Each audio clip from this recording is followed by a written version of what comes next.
લોકોની વચ્ચે માહોલ હતો, સરકાર સામેની નારાજગી હતી, ભ્રષ્ટાચાર અને ગેરવહીવટથી લોકો હેરાન પરેશાન હતા. પણ પરિણામો જ્યારે આવ્યા ત્યારે અપેક્ષાથી વિપરીત પરિણામો આવ્યા. સ્થાનિક સ્તરે એ સંગઠન સૃજન અભિયાનના માધ્યમથી સંગઠનની નિમણૂક કરવામાં આવી. ત્યાર પછી ઉમેદવારોની તમામ પસંદગીની પ્રક્રિયા પણ સ્થાનિક સ્તરે કરવામાં આવી. આજે પરિણામોની સમીક્ષા માટે અમે ઝોન વાઇઝ આજથી મિટિંગો, સમીક્ષા બેઠકો શરૂઆત કરી છે.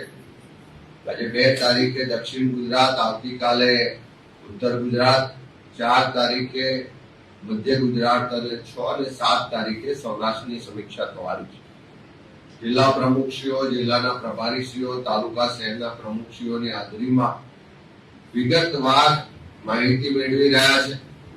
જે પણ અત્યાર સુધી સમીક્ષાઓ થઈ એમાં એક જ સૂર ઉઠે છે કે ભારતીય જનતા પાર્ટી સામે લોકોમાં ખૂબ નારાજગી હતી, ખૂબ આક્રોશ હતો. પણ સામ દામ દંડ ભેદની નીતિથી પોલીસ અને પ્રશાસનનો ખૂબ જ દુરુપયોગ કરી પૈસા અને બીજી જે સરકારી મશીનરી છે એનો દુરુપયોગ કરીને ચૂંટણીઓમાં પરિણામ લાવવામાં આવ્યા છે.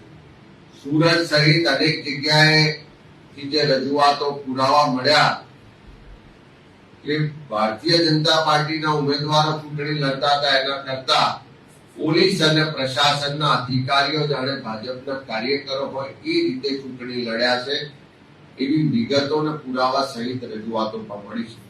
આ 4 ઝોનની સમીક્ષા કરવામાં આવશે. 4 ઝોનમાં જે મત મળ્યા છે એનું એનાલિસિસ પણ કરવામાં આવશે. જ્યાં પણ સંગઠનમાં ત્રુટિઓ રહી ગઈ, સંગઠનમાં જવાબદાર લોકોએ કામ નહીં કર્યું હોય, કોઈ એન્ટી પાર્ટી એક્ટિવિટીમાં ભાગ લીધો છે, એવા તમામ લોકો સામે આ સમીક્ષા બેઠક બાદ પગલાં પણ લેવામાં આવશે. સંગઠનમાં પણ ફેરફાર થશે. સાથે સાથે અનેક જગ્યાએ જે ખોટી પ્રેક્ટિસ કરીને ભારતીય જનતા પાર્ટીના ઉમેદવારો જીત્યા છે એને પણ ખુલ્લા પાડીશું. જે અધિકારીઓ, જે પોલીસ તંત્રના લોકોએ ભારતીય જનતા પાર્ટીનો હાથો બનીને કામ કર્યું છે એના પણ પુરાવા જ્યાં જ્યાં મળ્યા છે એની સામે પણ આવનારા દિવસોમાં કાયદેસરની કાર્યવાહી પણ કરીશું ને એને જવાબ આપવો પડે એવી સ્થિતિમાં પણ લાવીશું. ઓવરઓલ આ સમીક્ષા બેઠક બાદ નવેસરથી દરેક જિલ્લામાં જઈ ઉમેદવારો સાથે, કાર્યકરો સાથે વિસ્તૃત સંવાદ કરવામાં આવશે અને 2027ના મિશન સાથે જમીન પરથી સંગઠનને મજબૂત કરી ફરીથી લોકો વચ્ચે જવાના કાર્યક્રમો સાથે કોંગ્રેસ પાર્ટીના અમારું નેતૃત્વ, કાર્યકરો આગળ વધશે.